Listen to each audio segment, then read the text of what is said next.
quoi que vous souhaitiez faire, vous devez vous amener à un instant de joie et de clarté en vous-même. À ce moment-là, ce que vous décidez, même si vous mourrez, vous devez vous y tenir. Chaque fois que vos émotions ont des hauts et des bas, votre mental dit beaucoup de choses. Ce n'est pas important. Il dit une chose aujourd'hui, une chose le matin, une chose le soir.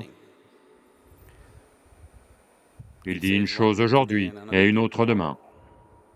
C'est sans conséquence.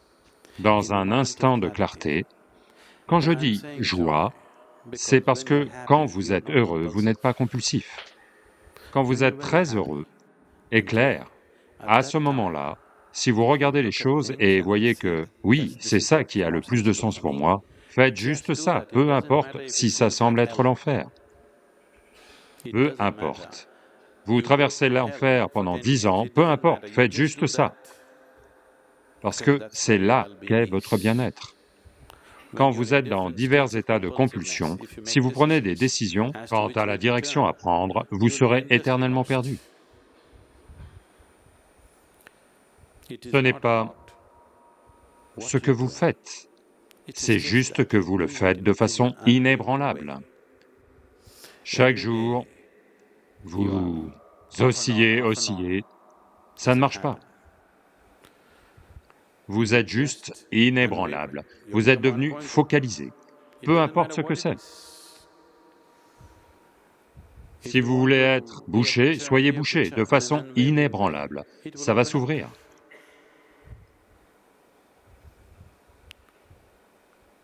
Juste ne pas vaciller un instant. Ce que vous avez décidé dans un instant de clarté et de joie, juste vous y tenir, sans vaciller du tout. Personne ne peut vous le refuser. Chaque jour, quand vos pensées et émotions s'envolent ici et là, vous n'arrêtez pas de changer d'avis, changer d'avis, changer d'avis. Vous allez tourner en rond, indéfiniment en rond. Parce que celui qui change de direction trop souvent, de toute évidence, ne cherche pas à atteindre quoi que ce soit, n'est-ce pas? Vous savez, c'est...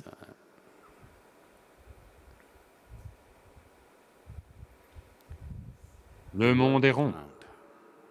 Donc, dans quelle direction tu vas n'a pas d'importance. Tant que tu y vas sans changer de direction, tu vas faire le voyage, n'est-ce pas? Tu vas terminer le voyage, n'est-ce pas?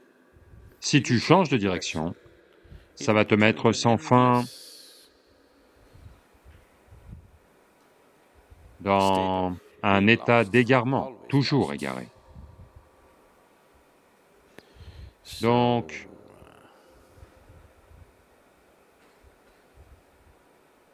vous voulez être là, soyez là, pas de problème.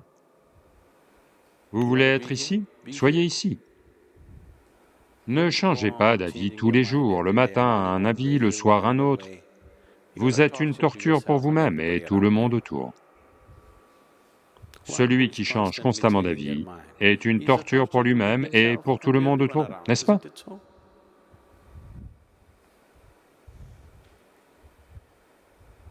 Là maintenant, vous pensez, demain matin, je vais faire mon yoga.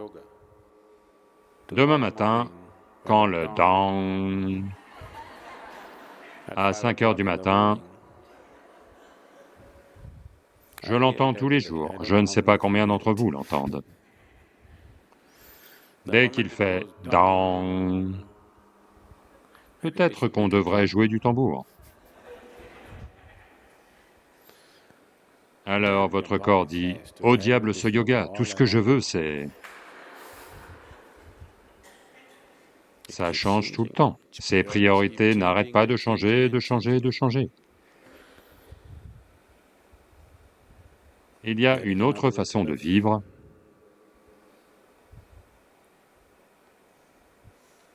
dans laquelle les plus grandes joies que vous avez connues dans votre vie, les plus grands plaisirs que vous avez connus dans votre vie, vont ressembler à... Vous savez, vont ressembler à un plaisir de fourmi. Cet être est capable de cela. Quand il s'agit du corps et du mental, nous sommes tous différemment capables. Il n'y a pas deux corps qui ont les mêmes capacités, pas deux esprits qui ont les mêmes capacités. Mais quand il s'agit de cet être, chaque être est également capable de contenir l'existence même en lui-même. Les scientifiques disent qu'elle est en expansion perpétuelle. Comment la contenir?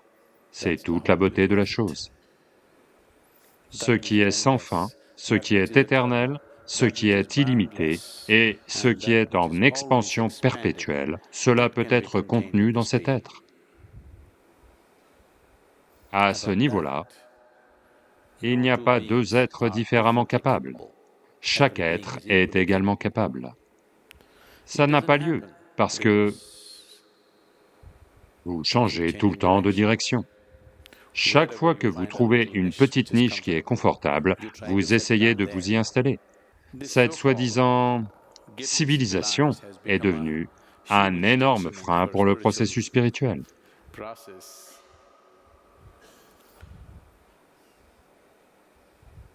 Pas fondamentalement, mais c'est quelque chose que je veux dire. Parce que si vous étiez un nomade,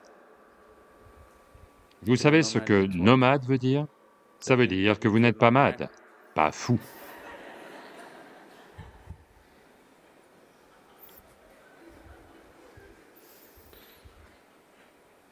Donc, qui n'est pas nomade? Celui qui est mad, fou. Celui qui est fou se pose. Celui qui n'est pas fou continue encore, encore et encore, ne se pose nulle part. Dès qu'on a arrêté d'être nomade,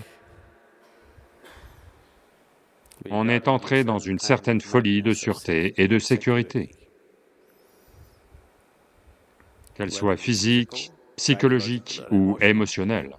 On est toujours à la recherche de cette niche où l'on peut s'installer et dormir. Et une fois que tu as trouvé une niche, et qu'elle devient très douce et confortable, tu n'as plus le courage d'en sortir et de repartir en voyage. Donc, si tout ce que tu cherches, c'est un pique-nique, dans ce cas, ça va. Vous savez, c'est comme ça qu'on se sent. Si tu veux essayer de gravir la 7e colline, tu grimpes jusqu'à un certain point où tes genoux vont craquer et ton souffle va ressembler à vous savez, une locomotive à vapeur, comme ça. Alors tu regardes autour et les bambous, les beaux rochers, les bambous autour de toi, et tout est si merveilleux. La vallée est si belle. À quoi bon faire un pas de plus? C'est merveilleux, ça y est. Votre mental vous dit, ça y est. Je ne remets pas en question la beauté de l'endroit. Je ne remets pas en question le plaisir d'être là. Mais là, maintenant, cet argument est apparu, ce nouveau niveau de logique est apparu en vous, simplement parce que vos poumons fonctionnent comme une machine à vapeur, et vos jambes craquent comme une charrette mal huilée. Donc, une nouvelle logique va apparaître. Voyez-vous qu'à chaque fois, pour différentes situations dans lesquelles vous vous retrouvez, différents états de confort ou d'inconfort dans lesquels vous vous retrouvez, vous développez une nouvelle logique? L'avez-vous remarqué chez vous? Comme ils disent, quand tu es étudiant, tout le monde est communiste. Dès que tu termines tes études et que tu trouves un travail, tu deviens socialiste. Dès que tu te maries, tu deviens capitaliste. En fonction de vos nouvelles situations, divers niveaux de confort ou d'inconfort, de nouveaux niveaux de logique vont apparaître. Le monde en est arrivé à un point où les maoïstes sont devenus capitalistes, c'est tout. C'est tout, vous savez. Donc, ça n'arrête pas. C'est pour ça que, dans un certain moment de clarté et de joie, quand vous êtes là, vous regardez quelque chose, ce que vous voyez, c'est votre bien-être. Vous vous y tenez. Demain, ça vous semble horrible, peu importe, vous vous y tenez. Ça ressemble à l'enfer, vous vous y tenez. C'est ça, le bien-être. Si vous changez tout le temps, il ne se passe rien.